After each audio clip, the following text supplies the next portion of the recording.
Price the lord. Go again. England தேசத்தில் doctor R Tory என்று சொல்லப்படுகிற வல்லமையாக ஊழியம் செய்கிற ஒரு பிரசங்கியார் ஒருவர் இருந்தார்.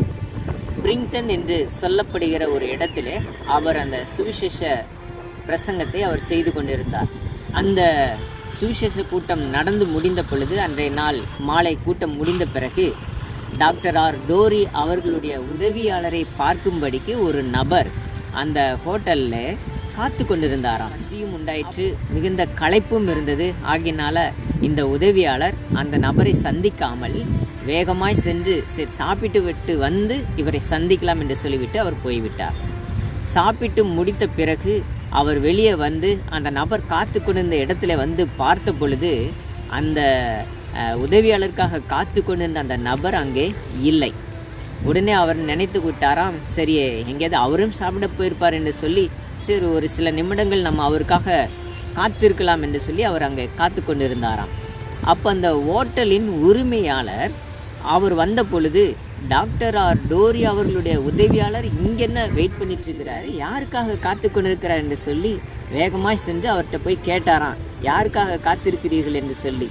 அப்போ அவர் நடந்ததை சொன்ன பொழுது அந்த ஹோட்டல் உரிமையாளர் சொன்னாராம், ஐயா அந்த மனிதனை இனி நீங்கள் சந்திக்கவே முடியாது என்று சொல்லி அந்த உதவியாளரை பார்த்து சொன்னாராம். ஏன் அவரை பார்க்க முடியாது என்று அவர் கேட்ட பொழுது அந்த ஹோட்டலின் உரிமையாளர் சொன்னாராம், அவர் இப்பொழுதுதான் ஜஸ்ட் சில நிமிடங்களுக்கு முன்பு தான் தன்னுடைய அறைக்கு சென்று அவர் தன்னைத்தானே தற்கொலை செய்து கொண்டார் என்று சொல்லி சொன்னாராம்.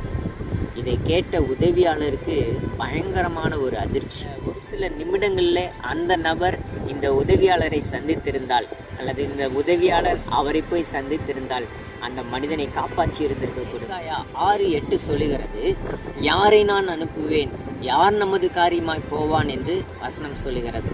இன்றைக்கு இப்படி தாங்க நம்மை சுற்றி இருக்கக்கூடிய அநேக ஜனங்கள் ஏதோ ஒரு வேதனை, ஏதோ ஒரு பாடுகள், ஏதோ ஒரு சம்பவங்கள் அவங்க சிக்கிக்கொண்டு அவங்க என்ன செய்வதென்று தெரியாமல், வாழ்க்கையை வாழ தெரியாமல், எப்படி நம்ம வாழப்போகிறோம், எப்படி இதை நம்ம கடக்க போகிறோம் என்கிற 1000 கேள்விகளோடு அவர்கள் நின்று கொண்டிருக்கிறத நம்ம பார்க்க முடியும். ஆத்துமாவில் சமாதானம் இல்லாத எத்தனையோ தேவையுள்ள ஜனங்கள் வாழ்ந்து கொண்டிருக்கிறார்கள்.